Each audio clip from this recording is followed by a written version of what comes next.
Ano nga yung seconds dati? Konti lang yun. Are you recording? Yeah, 50 seconds. Si Perry. Ako naman si Perry doon. Gano'n ko yun. Weird. Saan nagko-flow to? From Baguio to somewhere. I don't know. We're going to do research. Ang tawag sa river na to? Ako pa ano. Search ko lang muna. Naalam ka diba?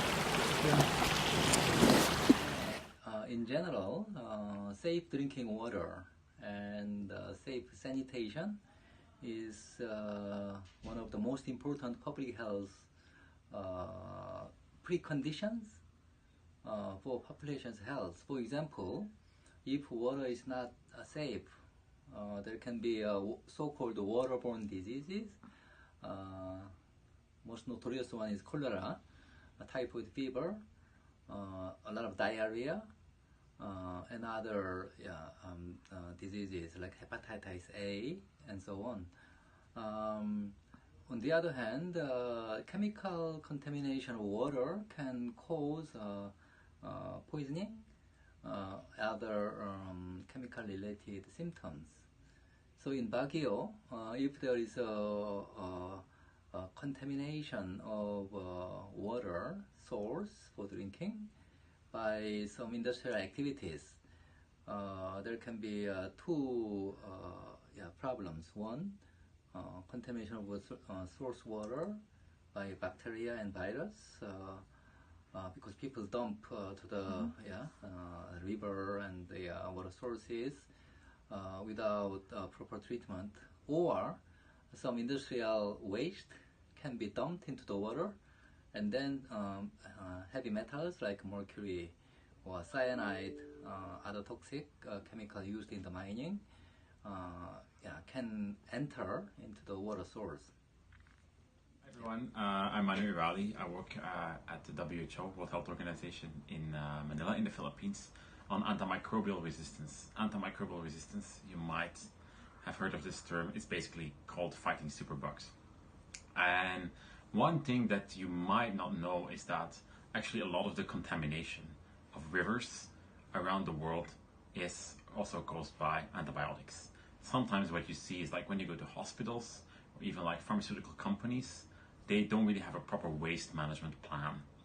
And so what they do is like they just chuck the leftover antibiotics in the bin, and then obviously sometimes that kind of waste gets into our waters.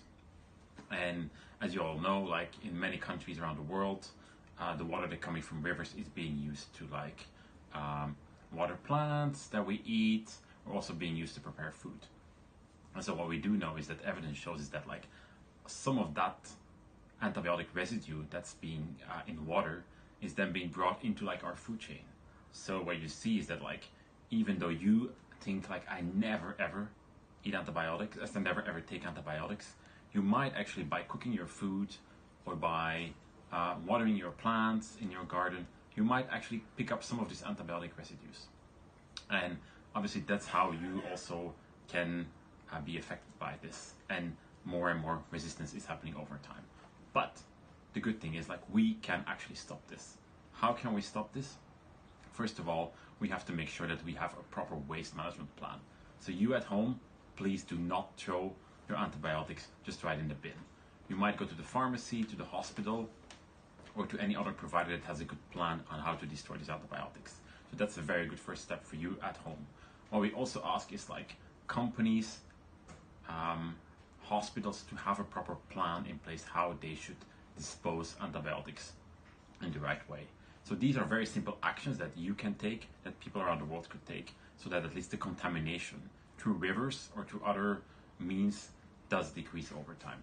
We know that the problem of antimicrobial resistance is not something that we can stop on our own, but like if you work together with your friends, your colleagues, everywhere around the world, you can help stop antimicrobial resistance.